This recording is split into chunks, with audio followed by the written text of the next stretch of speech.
Bien, a todos, muy buenos días tengan todos ustedes. Por atención a nuestro conferencista internacional del día de hoy, este evento será conducido completamente en inglés a partir de ese momento. Good morning, everyone. In accordance with state regulations, should an emergency arise, please proceed calmly to the nearest exit on your sides. Okay, just make sure to locate them. Please turn off your cell phones or put them in vibrate mode, please, so as not to interrupt the proceedings. Ladies and gentlemen, welcome to CETYS Universidad, and thank you for joining us at today's lecture, In Defense of a Liberal Education, a commentary on the importance of a well-rounded education by Fareed Zakaria. This event is co-sponsored by Santander Universidad, Grupo Calimax, and Grupo PIMSA, as part of CETYS' Global Impact Series 2018. We would like to acknowledge the presence of the following personalities that join us today. YENAC Board President Juan Ignacio Guajardo.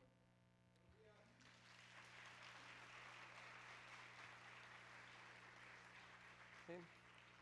YENAC Past President and current Honorary Trustee Carlos Poslewait. So Carlos?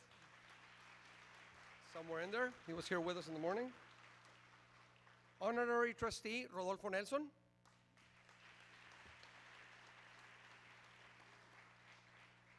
The Consul General of the United States in Tijuana, who has her hands full right now, Sue Sarnio.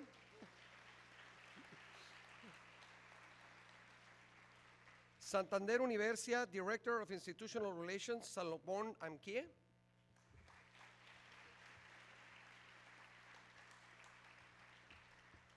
Former President of CETYS, Enrique Blancas de la Cruz.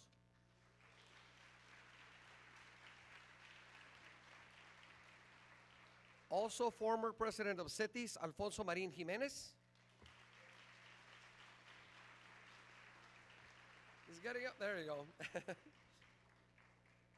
State and municipal government representatives, industry leaders, media representatives, as well as students, alumni, faculty, and staff from all three campuses of the CETYS University system.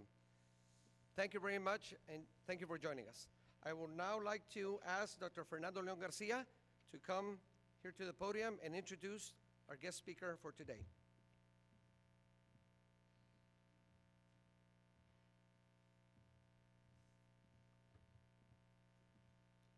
First of all, and at the risk of overdoing it, but I think that it highlights and underlines the importance of what CETYS is about, which is an effort that was founded and created in 1961, thanks to the leadership in Baja California, who envisioned then that a higher education institution that developed well-rounded individuals was important.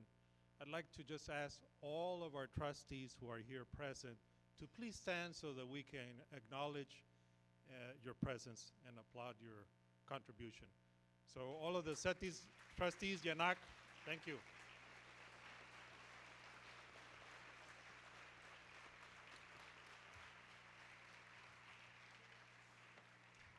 Thank you. We extend a cordial welcome to all and want to thank you for joining us as we continue the CETYS Global Impact Lecture Series. This initiative seeks to bring to our academic community prevailing and emerging ideas, insights, and perspectives offered by international thought leaders. As a higher education institution, we seek to develop the whole person by providing an education that attempts to focus on how to think, not what to think, and by offering experiences that inspire students and broaden their view of the world. Today, we are honored to receive a world-renowned personality who has eloquently illustrated the virtues of a liberal arts education, Dr. Fareed Zakaria. Among other important roles, he is currently host of Fareed Zakaria GPS for CNN Worldwide, a prominent television forum for global newsmakers and thought leaders. Dr. Zakaria is also a columnist for The Washington Post, a contributing editor for The Atlantic, and a New York Times best-selling author. Dr. Zakaria also serves on the boards of the Council of Foreign Relations and New America. In 2017, Dr. Zakaria was awarded the Arthur Ross Media Award by the American Academy of Diplomacy. He was named a top 100 Global Thinker by Foreign Policy magazine, and one of the most influential foreign policy advisors of his generation by Esquire magazine.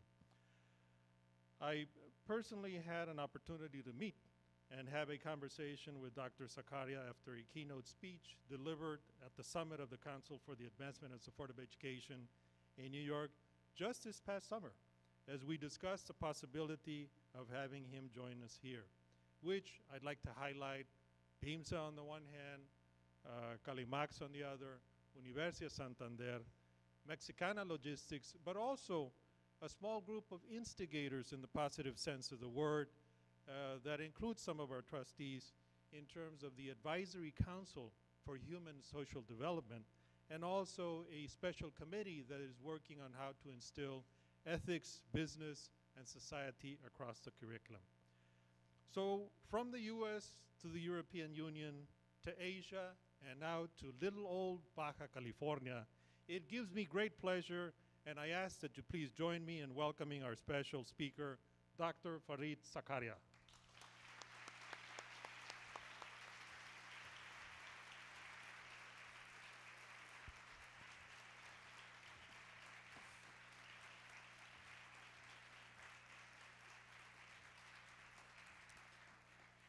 Thank you so much. It is a huge pleasure. Thank you, Mr. President, for that very generous introduction to the trustees and to all of you students. It's a huge pleasure to be here. I love Mexico. I love being able to visit as often as I can. And I'm sorry I have to speak in English, though I suppose that's part of the purpose here, to globalize you, to give you a sense of how I think the United States is changing. You all hear about how when the great fear, the concern that people have when they go to when people from Mexico or Latin America come to America is Americans are always worried, are they going to be able to speak English? And then people reassure them, well, maybe they won't, but the children will speak English. So I can't speak Spanish, but I am growing up in New York City, and I'm aware of the new world my children are going into, so my 3 children can speak Spanish. And in fact, my son, who is a 19-year-old freshman at Yale, speaks Spanish so well that I asked him the other day, so when you hang out with people, do you find that you're hanging out more with people who are from New York City or more with people who have some Indian background? I grew up in India. He said, no, I mostly hang out with Mexicans, Spanish people, Colombians, because, you know, we all like the same music. So that's the new world that I hope we're all going into together.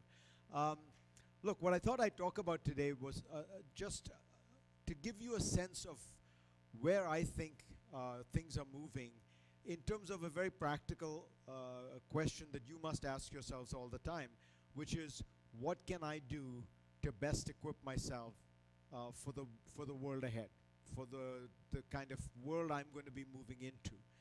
And it's a question that people in America ask themselves, and it's a reasonable question to ask because we are living in a very different time, really in the last 10 or 15 years than the previous 100 years. If you looked at the world of the 20th century, you could be pretty confident that there were these large economic trends that were very stable.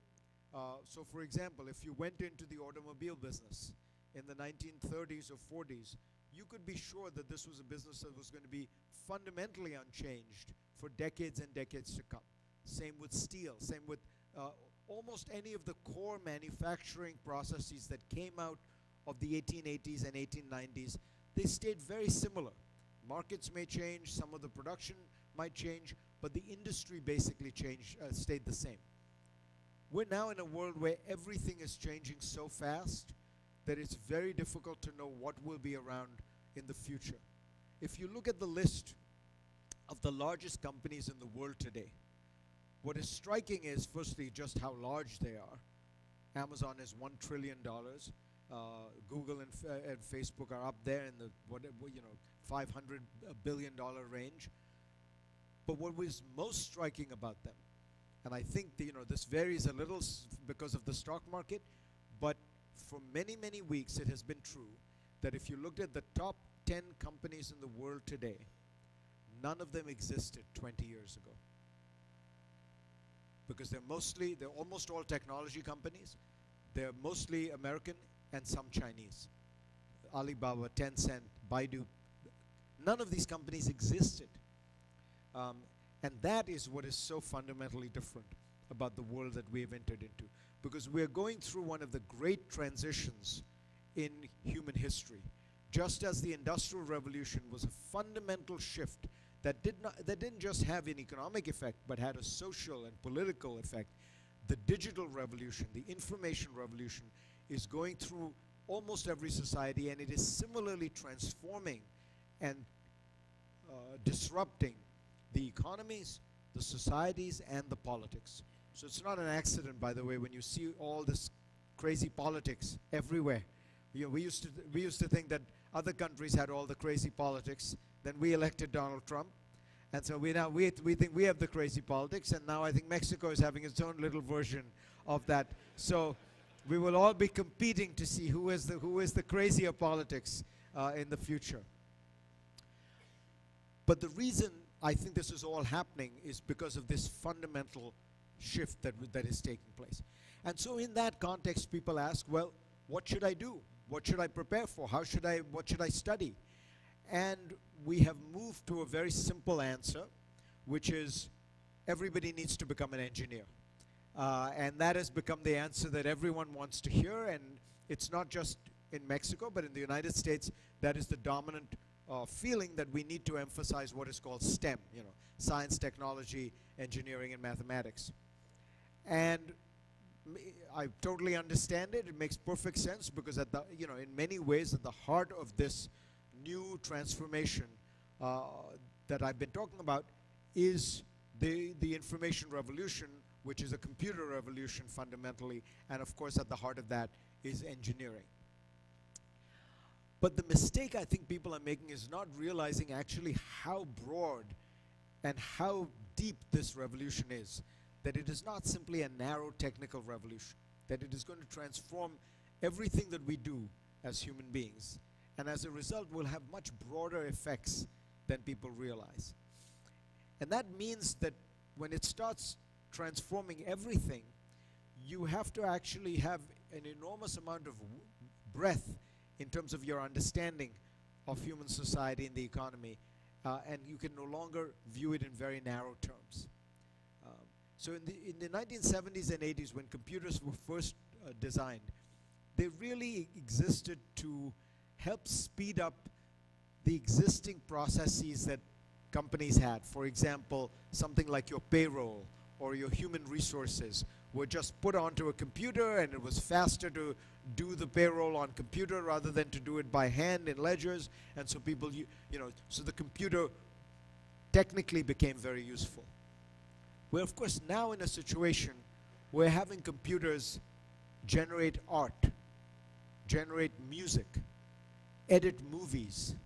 And so to be able to figure out how best to work in that world, yeah, you need to know something about the technology, but you need to know something about art, about movies, about how fundamentally human beings interact with these technologies. Now, it's interesting to think about the United States as going through the same kind of anxiety about technical education, because American education has always been unusual in the world in not being highly technically focused. And this came out of American history.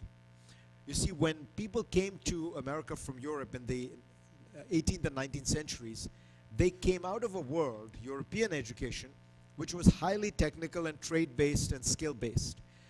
Why was that? Because in Europe, basically you tended to take on the profession of your father. So if your father was a cobbler, you would become a cobbler. If your father made stagecoaches for horses, you would make those stagecoaches for horses. And there was within every town a guild or an apprentice system where the young would be educated in that trade, that profession, that technical skill. And as a result, when you started to create educational institutions, those mirrored that reality. So they were very technical, they were narrow, and they helped you get a particular job, a very specific particular job, welding, shoemaking, whatever it was. And then those grew to be larger and a little broader, engineering, medicine, and such. These immigrants come to the United States, and they don't have any father, they don't have any town, they don't have any system that they are locked into. And part of the reason they've come is to get away from all that. They get to the United States, and the first thing they have to recognize is they're probably going to be traveling. They're going to move from city to city to find the best opportunities. They don't have any locked-in apprenticeship system. So when the American education leaders started to think in the 19th century, what did they need to do? They came up with two big ideas. The first was that there needed to be mass public education for everyone. Unlike in Europe, America committed itself to the idea that everybody needed to have a high school education. And that is the introduction of the vast public school system in the United States. Public meaning government-run and essentially free. The second piece of this was that people needed a broad general education more than a narrow one, because you couldn't be sure what they were going to end up doing. And so they developed in the United States this idea, which built on what existed in Europe in a few elite places like Oxford and Cambridge, the idea of this liberal education. And the liberal education was always meant to be a holistic education, not what we now think of as a humanities-based education. So the original liberal education that people looked at when they were constructing these models was from ancient Greece and Rome. Half of it was science. It was mathematics, it was astronomy, it was geometry, and then there was some history and politics and things like that.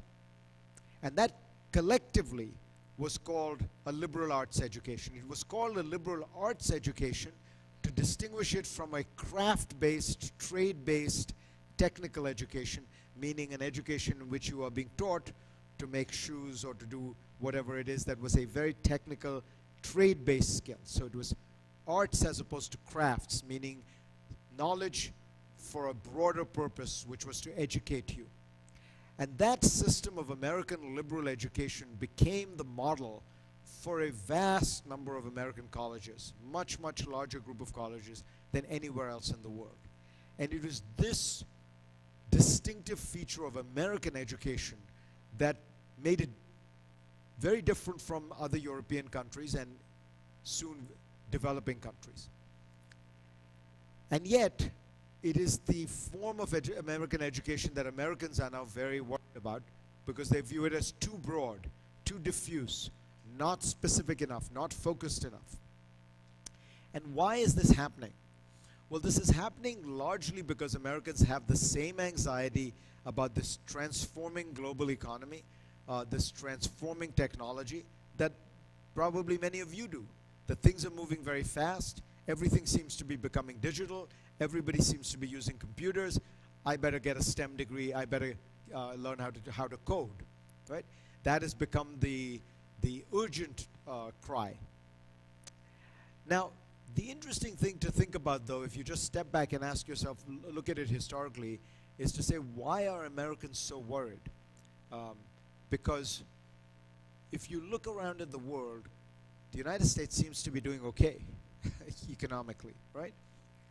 But people will then point to one very specific thing when they worry about the United States. And that is the test scores of American high school students in this exam called the PISA exam, P-I-S-A. And it's true, America does not do very well on this exam. By the way, Mexico does even worse on the PISA exam. It's meant to be the OECD countries, and the United States sort of tends to be in the middle to bottom half of the score. It's in English and math, basically, reading comprehension and math. And if you look at it, it's absolutely true. And so I thought to myself one day, all right, we're doing very badly at these PISA scores. I wonder how we did 10 years ago. And I looked that up. We did very badly in the US I said, okay, how did we do 20 years ago? We did very badly. So I said, okay, how did we do in the first of these standardized international comparison tests that were done in 1965? About the same, middle to bottom third, bottom the half of the pack. And so here's the puzzle I was asking myself then. If since 1965 the United States has done badly in these tests, since 1965, if you would ask yourself what country has dominated the world of science, technology, entrepreneurship, business, economics, that would probably be the United States, right? So the puzzle is, why do we do so badly in the tests and do so well in life, right? In a way, it doesn't make any sense. I remember asking the Minister of Education in Singapore this question when we were touring a Singaporean public school. And the reason I choose Singapore is because Singapore is basically number one in these tests. Singapore and South Korea fight for who will be in first place. And the Minister of Education in Singapore is taking me around, and he's pointing to this great classroom and that great classroom. And I said, okay, let me ask you a question. You guys do amazingly at these tests. But then when I look around the world, and I'm trying to find like the great entrepreneurs who started great companies, the great technologists, the great scientists, the great composers, the great inventors, I don't see a lot of Singaporeans, and I see a lot of Americans. So how come, you know, we're the guys who are sitting at the back of the class slacking off, doing badly, and yet somehow we're the ones creating Google, Facebook, Amazon, and you guys are doing so well, and what's going on? And he says, well, here's the thing. We teach two different kinds of things. We teach our kids how to do well in tests, and they do really well in tests. You teach your kids how to problem solve, and they do very well at solving problems. And there are two different ways of doing education. And I thought it was a very insightful comment. And by the way, the real answer is you probably need a bit of both, and that the Singaporeans maybe do too much of one and we do too much of the other.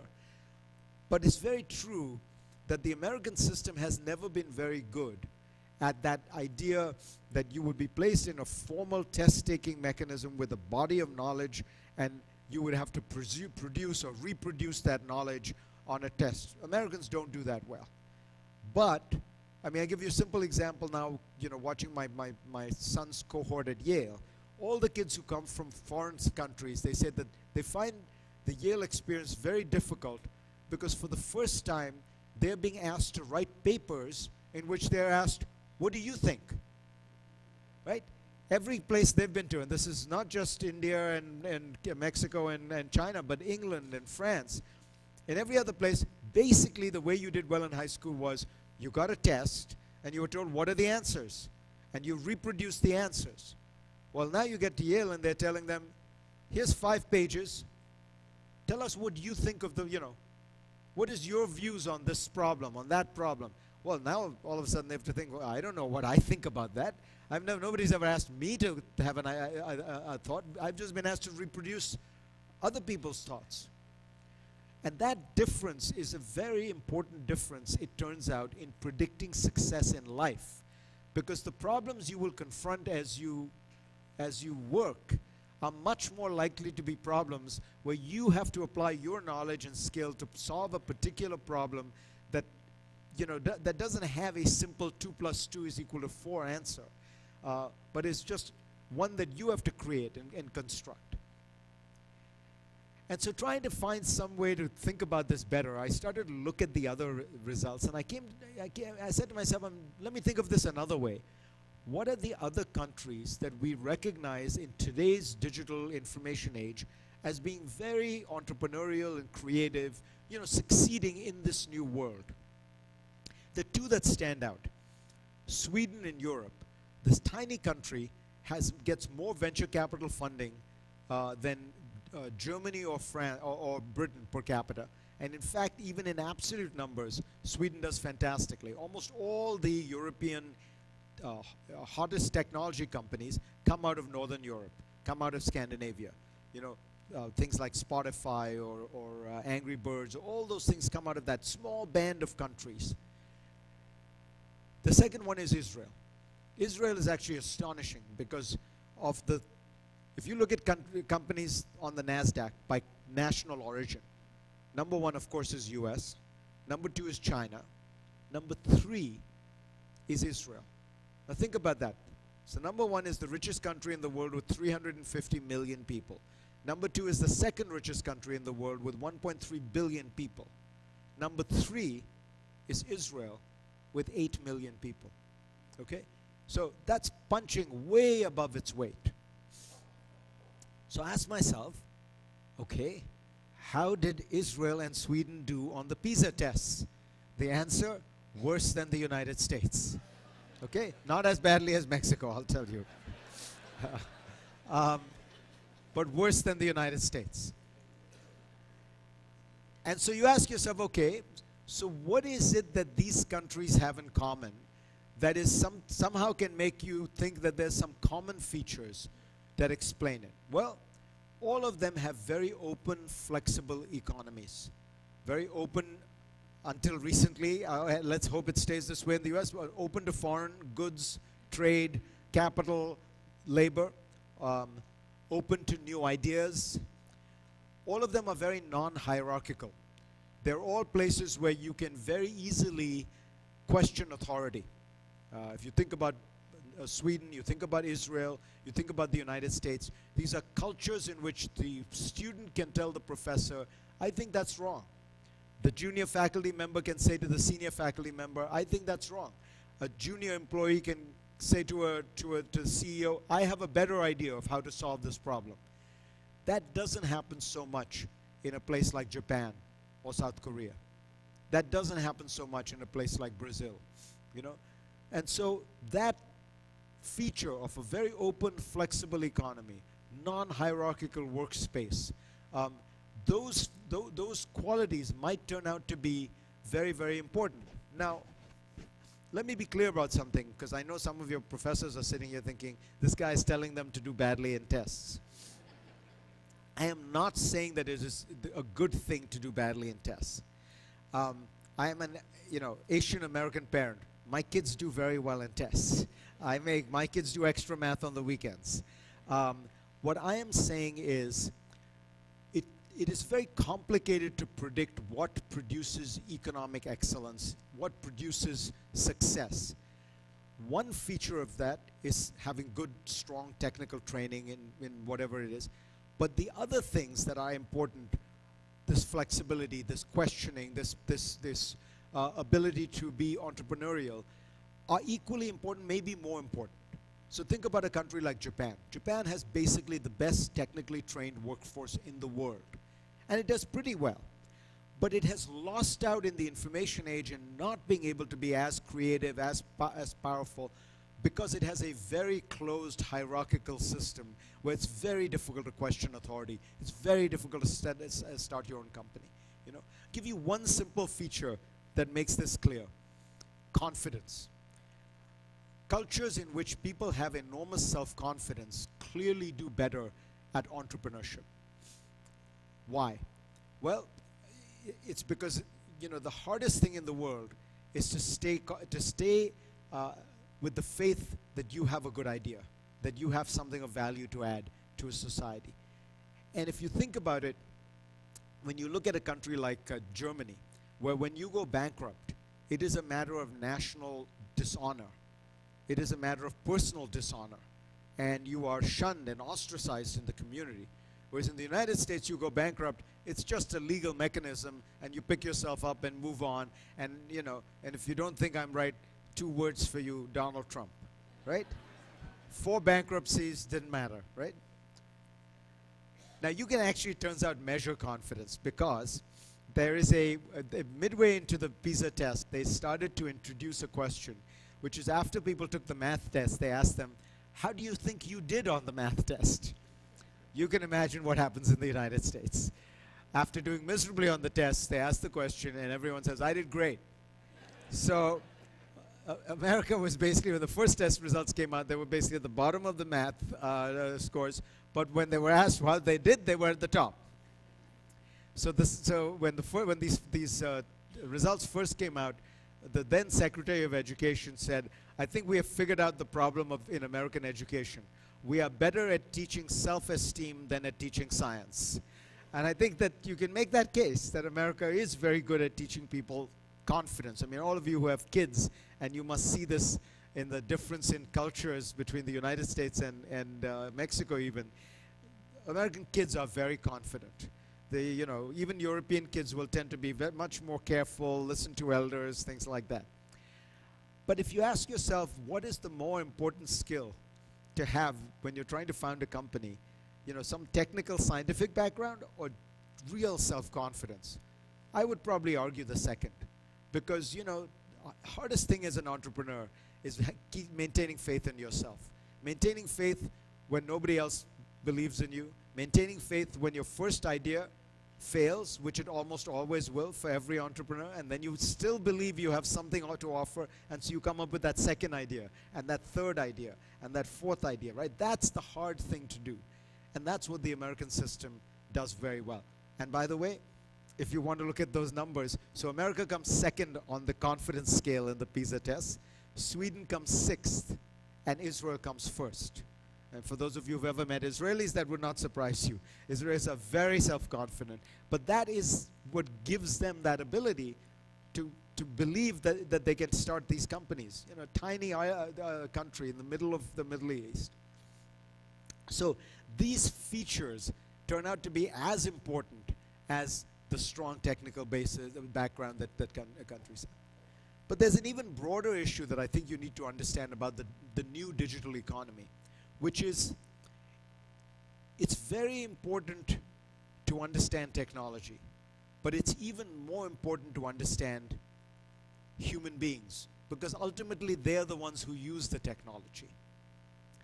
So let me give you the simplest example, which is from a very different age. The Singer Sewing Machine Company was the largest industrial company of its time in the 1870s. And it was one of the largest companies in America, huge, important, powerful force. And I always assumed, when I read about it, that it must have made the best sewing machine in the world. That's why they were so big. Well, it turns out there were 5 or 6 sewing machine companies. They all made product that was essentially pretty identical. The sewing machine is a very simple mechanism. So why did Singer do so well? Well, they had 2 innovations. The first was they recognized that it was a more expensive piece of machinery that people had ever bought before. And so they created an incentive installment plan. They created a financing model that allowed people to pay a small amount every month and get the sewing machine. And the second was that they recognized that it was women, not men, who were making the decision on this particular. This was the largest ticket item that a woman was going to make a decision on. So they sold directly to women rather than to men. Both those cases, what you see what it is about really is understanding the nature of the society and of the people to whom you are selling, not the technology alone. Now you might think that's an old example. So let me give you a more recent one. I interviewed Mark Zuckerberg for the book I wrote about a liberal education. And I asked him what he was interested in when he was in school. And he said, oh, I was obsessed with computers always. My dad was a dentist. He had a computer system, and I used to tinker around with it. But my academic interests were actually, I was very, very interested in classical Greece. I studied ancient Greek. I studied ancient Greek history. And then when I got to Harvard, I was going to major in psychology. So I said, not computer science. He said, no, I was always going to do computers on the side. But my real interest was psychology. I said, why? He said, I've always been interested in how human beings think, what motivates them. And then he said something to me fascinating. He said, you know, Facebook was founded as much for technology as it was for psychology. So I said, what do you mean?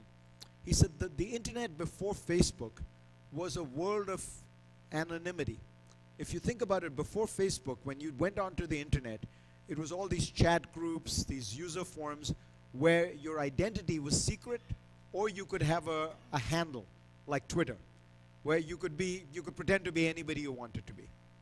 And what he found was it meant people were not willing to be their true selves. They were not willing to reveal themselves. And that he thought there was a space in the internet for a forum where people could be themselves, where you knew who they were, they knew who you were, and you would therefore be connecting with your friends as your real self, not as some crazy Twitter handle, not as some, in some anonymous chat group. And that was what led him to create Facebook. And if you remember, at the time, there were two competing social networks, MySpace and Facebook. The most important difference between the two was Facebook was rooted in the college identity system, so you knew who the person was. And MySpace was exactly like Twitter. You could pretend to be anybody you wanted. And it's interesting to me that it was that psychological bet that proved to be the more valuable one. The technology, by the way, was basically the same. And again, it's not particularly sophisticated. It becomes sophisticated once you have 2 billion users. But at the time, the key insight was psychological, not technological. Look at Apple and Steve Jobs, who repeatedly, over and over again, would always talk about how the way that Apple made its name for itself was that it was different from every other technology company because it married, and he would use these words explicitly, the liberal arts with technology. And what he meant by that more than anything else was design. And the reason he thought design was important was, again, a psychological insight, which was that computers were becoming so important that it couldn't be put in the back office, it couldn't be used simply for inventory and payroll. You needed to use it as your own personal guide, which means you had to have an emotional connection to the computer. And that he designed those computers so that they became objects of beauty, not just objects of use. And that design element has always been the critical difference between Apple and all the other computer makers. And if you don't think that's an important business insight, keep in mind, every other phone company in the world loses money or breaks even. Apple is the second largest company in the world because the margins it can charge for that design, for the fact that you fall in love with that computer, that phone, as opposed to simply viewing it as a commodity, is the difference between being the second largest company in the world and barely breaking even. That's the extraordinary difference. I can tell you all the great things that a liberal education can do for you, but let me give you just one example because I know we're running out of time. It teaches you how to write. Now, I think this is very important because I write for a profession. But I'll tell you why I think it's actually important no matter what you do. Because you don't really know how to think until you write. You may think you know how to think. You may have all these thoughts in your head. But do me a favor, anytime you have an idea, try and write it down.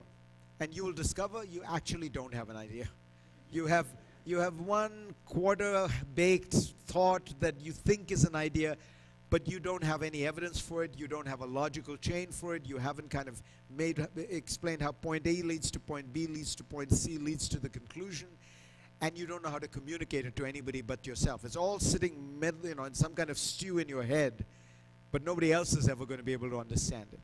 Well, if you want to convince somebody about the value of your idea, of a company, of a new strategy, of a new approach, in any way, you are going to have to convince them by giving them some kind of presentation, whether it's written or oral, and you're going to have to express yourself. And that process is really thinking, but the best way you can learn how to think is to learn how to write, because the two are essentially the same. That is why when Amazon has its senior strategy meetings, this is how Jeff Bezos conducts them. You all gather, there's about, say, 8 to 10 people. They sit in a room at Amazon's headquarters, and for the first 30 minutes, what happens is one person has been asked to write a memo, not a PowerPoint, not bullet points, an actual memo written in clear English in paragraphs, and that memo is given to everybody, and they're told to sit and read it. while everybody is in the room, because as Jeff Bezos said, I don't want anyone bullshitting that they read the memo. I want them to have actually read the memo. But think about the pressure that places on the guy who wrote the memo, where you're watching everybody sitting and reading your memo in live time. And then they discuss it. Because Bezos feels that the only way you can have clarity of thought is to have an actual memo written out in real English, with paragraphs, with logic, with evidence, and then they discuss it. I'm a strong believer in this approach, because a friend of mine in the military was once talking to me about PowerPoint. And he said to me, you know, the military developed PowerPoint, and so the Pentagon uses it all the time. He said, you know, one thing I will tell you, when you go and give your talks around the world, never use PowerPoint, because I have come to the simple conclusion after 25 years of watching PowerPoint in the military, people who use PowerPoint never have any power, and they rarely have a point. So that's the, you know. PowerPoint is the illusion of logic rather than the reality of logic. It just makes you think because you have bullet points and somehow you've made a logical statement. But the point Bezos is getting at is, I think, at the core of what makes a liberal education work. And you know, I could go on with example after example forever, but you get my point, which is that the fundamental challenge in business terms is to understand human beings. You have to, in a digital age, know something about computers. You have to know something about the technical stuff. And it's very important. But you also have to understand this much larger and broader surround. And it depends on what you want to do. Remember that always. People who do well in business are people who like business and want to do well in it, and are noticing what are the problems that society has, and what are the unfulfilled needs that people have, and what can I provide that will make them in some way, you know, do better at it. So you ask yourself, there's, you know, two people, one, you know, who is more inventive, or who's flourishing in this global economy? There's one person who goes to, you know, gets an engineering degree and goes to, let's say, Intel, and starts to work on a computer chip, and he does very well doing that, and that's great.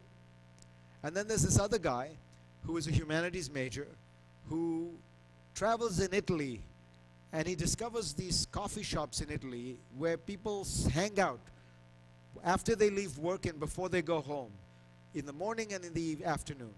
And he thinks to himself, this is such an interesting third place, not the workspace, not the home, and it's such a wonderful way for people to be able to have, you know, another place that they can stop by and create a kind of life for themselves. And he comes back to the US and he says, I'm going to create those in the US. And what I'm going to do is I'm going to take that commodity called coffee that you pay 50 cents for, and I'm going to charge you $7 for that same coffee. I'm going to call it Starbucks, and I'm going to have people line up around the corners to be ready to pay $7 for the same coffee that they can get at a coffee shop for 50 cents. Now, they'll say it's not the same coffee, but it's basically the same coffee. It's coffee in a fancy cup. And the fact that he could do that shows an enormous understanding of human beings, right? Of what it is that we want psychologically. I'll give you one simple example. Every one of you, when you go into a Starbucks, you have your own particular thing that you like to order, right? One person likes to get a double macchiato with a soy milk. One likes to get an espresso with extra this. Somebody else wants to get tea. There are 450 permutations of what you can order at a Starbucks. And you know what that gives everybody? That gives everybody this feeling that they're special, that you're unique, that you have this particular thing that you and only you get, and that Starbucks satisfies it. That's a very powerful insight. And I think that that's in some ways a more powerful innovation than the guy working at Intel who's doing the same coding that 100 other people are doing. Both are very valuable, important jobs. But I think that we sometimes tend to overvalue what the guy at Intel is doing and undervalue what people who are looking at society and trying to solve these problems are doing. So let me just sum up by saying this. I think that when we look around the world, we have a tendency to think that there is simply one model that makes sense and one model that succeeds.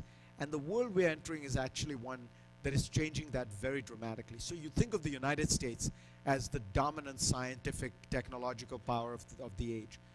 But you know, even that is something of a misnomer historically. If you looked at the leader of science and technology and engineering in 1910, there's no question what country was at the lead. It was Germany. If you looked in 1932, the year before Adolf Hitler takes power in Germany, and asked yourself, where did the Nobel Prizes in the world go?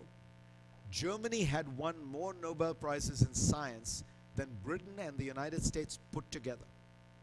Germany was by far the leading country in the world. The US advantage in science and technology came for a series of factors. First, Germany got destroyed.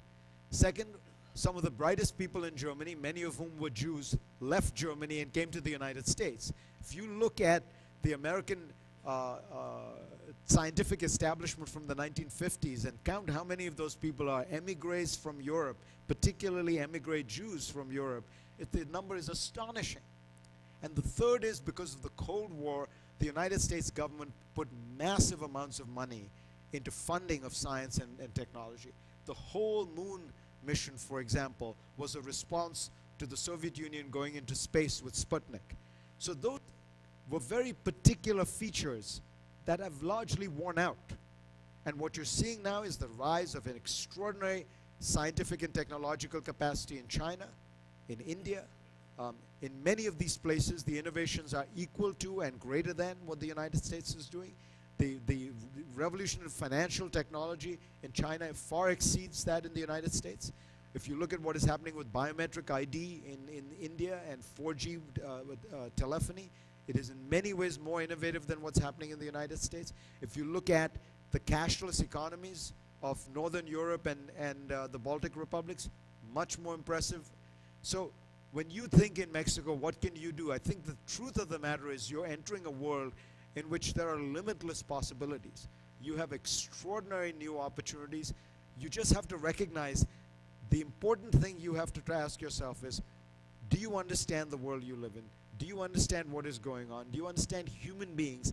And then how do you apply these extraordinary tools, and that is what they are, tools of technology, to satisfy those people?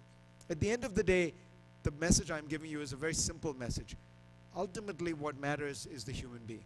Ultimately, what matters is human society. You will not be able to flourish and succeed if you are not serving and servicing those people. And the final point I'd make is that this broader way of looking at education has a non-economic benefit as well. It will make you live a more interesting life. You know, your job is a very important part of life.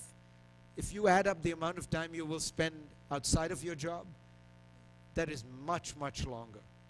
And so you want to make sure that you have an interesting life and that you can be interesting and fulfilled not just in your job, but in your role as a father, as a mother, as a sister, as a brother, as a friend, in retirement, in periods where you are doing different things. All those require some skills.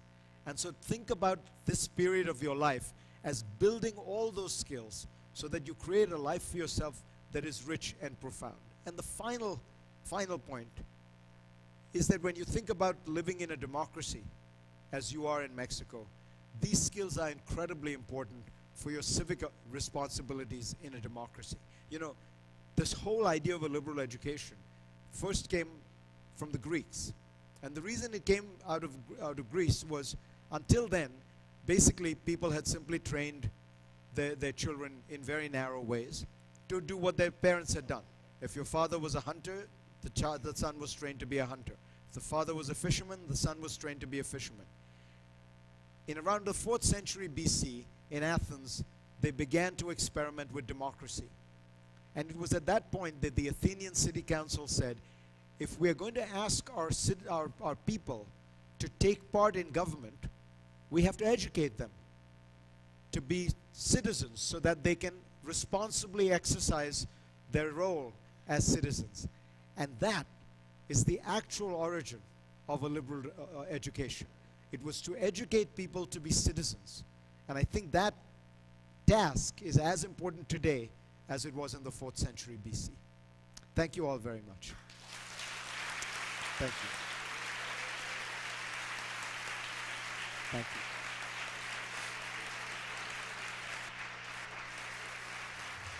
Thank you.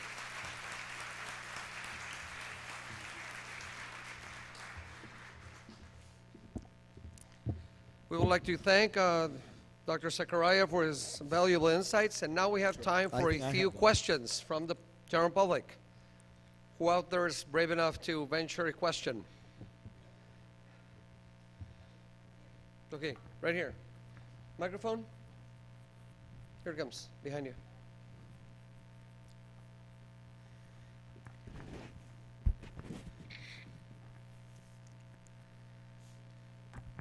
Gracias. Thank you, Zakaria. First of all, my wife thought I was crazy waking up at 6 or 7 in the mornings on Sundays for a long time before I could record your show. There's a saying down here in Mexico that we're so far away from God and so close to the United States. I would ask you, what opportunities is Mexico missing when it comes to economy with California or with U.S. specifically? I think we're missing a lot. What would be your insight on that? Look, if you were to construct the ideal economy for Mexico, I think it's obvious what you would do. Mexico, the United States, and Canada would form a kind of North American economy, much like the European Union, in which there would be essentially complete freedom of movement of goods, services, capital, and people. And what you would end up with is a very, very powerful dynamic model, in my opinion, much more powerful than the European Union, because, by the way, it would be larger in terms of economic impact and value. And I think that really what we're missing out is on the synergies that would come from taking advantage of those three very different economies. You know, Canada is resource rich. The United States is, in a sense, entrepreneur and capital rich. Mexico has low labor costs, and therefore incredibly hardworking people. And so you put those three things together, and you would have, I think, synergies that nobody can even quite imagine. So I'm not sure that I would say that Mexico is in particular missing out on that. It is. I mean, the single biggest problem is the United States right now, not Mexico. Mexico's problems are familiar ones. Mexico has a legacy of look, I can say it because I grew up in India. Mexico has a legacy of a crazy socialist planned economy that produced only stagnation and corruption for many, many decades. Unwinding that is very complicated. There are many vested interests that want to resist it. And that process has been going on reasonably well in Mexico, but could do much better. I think that the great danger now is that Mexico is not going to, far from moving slowly, it's actually going to go backward. And I look at it with great sadness because, there are lots of problems with reform and capitalism and free markets and free trade. There's no question. There's inequalities. It produces, its own difficulties. But the idea that the solution is to go back to some kind of socialized or planned government-controlled economy seems to me a disaster. There are very few things in history that we have a pretty conclusive test on, and that is this history of having tried to have the government manage the economy. And that seems to me is the great danger for Mexico right now, is that you have a movement backward. And look, it can happen. There are, progress is not inevitable. You have to fight for it. And right now, I think that the danger for Mexico is you're going to slip backward into a circumstance where it will be very difficult to then find your way out. You can easily slip back into another decade or 2 decades of stagnation. Okay, another question? Somebody else? Dan? Nope. There's that lady. Okay, up there. Aldo. There Thank you. Mr. Zakaria, in the 1950s, after the Korean War, South Korea was one of the poorest nations in the entire world. And throughout the 1960s, it developed a strictly technical education. And now it's one of the leading countries technology-wise. One of the greatest tech giants in the world, Samsung, who even sells displays and many components to Apple, comes from that country. So my question is, should liberal education be a solution, the only solution for developing countries in order to improve? Mainly because it's costly. For example, here in Mexico, we are going to face a 32% cut in public funding to public universities, for example. So should these developing countries be more concentrated in developing technical skills rather than liberal education per se? Thank you. Very good question. So for those of you who couldn't hear, South Korea developed in the 1950s by focusing on technology, technical education. It's become a very rich country. Should Mexico follow that path, particularly at a time when education budgets are being cut? Here's the thing to remember. South Korea did very well, you're right, in the 50s and 60s. But remember that the single strongest technically trained education system and engineers were not in South Korea. They were in the Soviet Union. And the whole Soviet bloc had many, many very, very highly skilled engineers and technically trained workforce. So if the argument is that you produce technically trained people and you will have a great economy, that's not right. The more important issue is to have the right economic system and to have the right economic incentives and to have the right legal structure that encourages entrepreneurship and free markets and free trade and integration into the global economy. South Korea had both, because while it had some technical training, not nearly as strong as the Soviet Union, it, because of the American influence, was hooked into the world economy, hooked into the global markets. But your point is perfectly valid for a period in history. My point to you would be, it is perfectly possible to move up the supply chain to a certain extent by simply copying, which is what South Korea did. The problem now is that we have gone from an industrial to a digital economy, and in that economy, the value is all at the level of the software, at the level of the very, very creative way in which you organize and manipulate data. So I'll give you an example. A great German company called Krupp, ThyssenKrupp, used to make elevators. And they made money making elevators. They still make elevators, but they don't make any money making the elevators. They make money because the elevators are now all smart elevators, so they have sensors and computers in them, and they transmit back to Krupp, to ThyssenKrupp, all the information about when are they operated, when do they break down, when do they have problems, is it different whether you're in an office, in a hospital, in a sports stadium. That data is then analyzed, and Thyssen goes back to them and sells them service contracts and does preventive maintenance. And the heart of the profitability of that company is now in that data manipulation. So that then requires a different kind of set of skills. Now, some of that is technical, but some of it is the analysis of data and figuring out sales and customers and consumers. That's more the world we're in now than the world of simply building. You know, if you look at one of the things South Korea did very well, it just took over the steel industry, and they took over shipbuilding and things like that. But in each of these areas, the value is more and more in the software. The value is in the process by which you analyze and appreciate the data. So the short answer to your question is, I think that there's no question there's always a value to technical education. Today's world, the technical education needs to be enhanced more than it did in the previous generations because of the new phase of the digital economy.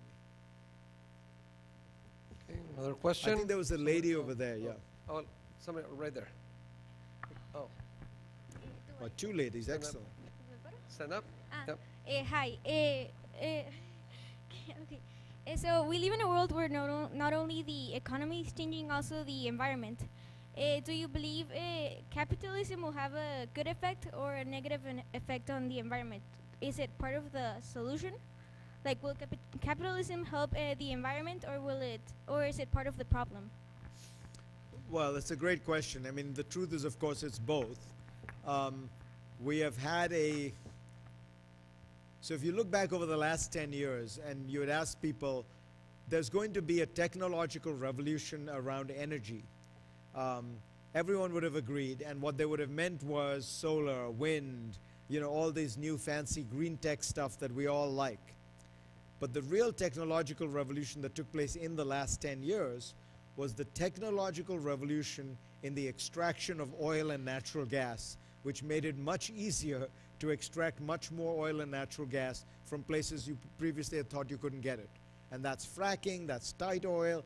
So the result was a massive increase in the production of oil and natural gas because of technology.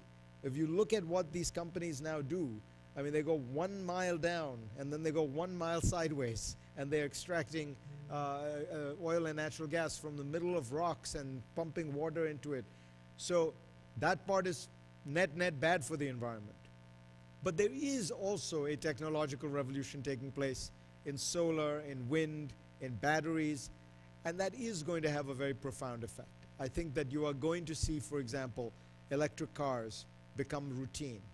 I think you are going to see solar become essentially competitive with almost every other form of energy. Ultimately, that is the only solution. The only solution to our energy problem, our environmental problem, is a technological solution. We are not going to be able to conserve in a way that will in any way meaningfully address the problem. Because forget what we all do. If we all put the nice light bulbs in and we all drive Priuses, it doesn't matter. Because every week China and India will build a coal-fired power plant that will completely dwarf anything you do. So the only solution is to find green energy that is as easy to deploy as coal and oil. And the only possibility there is technology. It's solar, it's wind, it's batteries, it's hydrogen. It's not happening fast enough. But without any question, the only solution is going to be technology. And the one final point I'd make to that is we may have to start coming up with solutions to geoengineer that in some way block the sun's rays, in some way, have an effect of chemically cooling the earth. People have talked about putting sulfur dioxide into the atmosphere, which has the effect of cooling the earth. When you have a volcano, you have sulfur dioxide go into the atmosphere. Any of those solutions are, at this point, preliminary, but those are, you're going to have to use technology, because the alternative is to say we're all going to sit and, pretend that we're all poor again, and that we're living in a different age and we use less energy. That's not going to happen. All of human progress has always coincided with increasing uses of energy, not decreasing uses of energy. One last question for the lady in the back. Good morning. Well, thank you very much for that wonderful talk. My question is, what do you recommend professors do to promote this liberal education in the classroom? Thank you. I think that the most important things you can do is to make people understand how important it is that they think for themselves and that they communicate. Once you start to do that, say to people, what do you think? How do you why do you think that? Explain it to other people. What you find is that you start to need the tools that you get from a liberal education. If you're being simply told solve an algorithm or solve a problem, you can do that within a very narrow set of technical requirements. But if you say explain why this matters, what is this going to do? How is it going to change the world? How is it going to change this? Then they have to start using resources that are more skills you learn in, because you're reading, because you're writing, because you're dealing with the larger picture. I was once asked a CEO of a very large company, what is the one skill that you think is vital in work, in business, that is not taught in the academic establishment? And he thought for a minute and he said, it's probably teamwork. Because he said academia is a solo enterprise. And yet, when I think about, running my company, everything is about working with other people. And he said, the one piece of advice I sometimes give young people is, just remember, the only reason you're going to get promoted is if people like to work with you. If people think this is somebody who, if I put him in this new position, it's going to be great. Everyone is going to enjoy. Everyone is going to feel more productive, more challenged, more dynamic. He's going to be a good leader. So when you start to think about those broader skills, you come to realize that, that ability to, just do simple things like know how to have a conversation, know how to reach out and empathize with people. I'll give you one example because it's such a good question. In medicine, what they're finding is that the core thing that doctors used to do, diagnosis, is now easily done by a computer. In fact, the computer does it much better than human beings. I mean, the doctor can remember 200 cases. The computer can remember 2 million cases. So why is the doctor going to, it's all just pattern recognition, right? You look at your symptoms and you say, what is the pattern that we're seeing? And how can the doctor's memory compete with, IBM's Watson, which can look at 2 million medical articles in 1 second, right? So the computer is going to be much better at diagnosis. So then you ask, what should the doctor do? And what they're finding is the doctor's role becomes much more a life coach, explaining to the patient the nature of the problem, helping the patient understand his or her illness, helping the patient change his or her lifestyle to adapt to this new regime, take the medicines, do the exercise, change your lifestyle. All that becomes the core job of the doctor. Now, are medical schools teaching doctors that way? No. Medical schools are still thinking what they're meant to teach is this very analytic, brainy guy, but actually his brain can't compare with the computer's brain. What we need is his heart. What we need is, in a strange way, what the digital revolution and the computer revolution are doing, it's focusing, it's telling us as human beings to focus on what makes us human. And what makes us human may turn out to be our social skills, our skills of empathy, our skills of psychological and sociological awareness, not purely the 2 + 2 = 4. At the 2 + 2 = 4, the machine is going to beat us every day. Thank you all very much. Okay. Thank you. Okay. Some closing remarks by President Leon, please.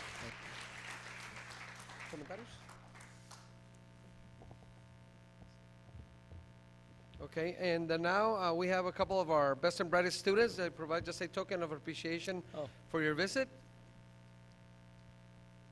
Okay, just some mementos right there. Thank you so much.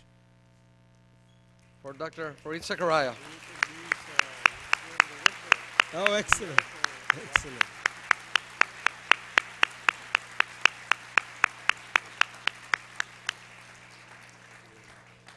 This is good for the winter, but what do I do in the summer when it's 110 degrees? Thanks.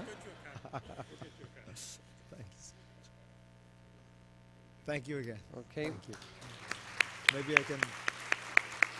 Thank you, everybody, for coming. I hope you enjoyed today's proceedings. Have a nice day. Thank you.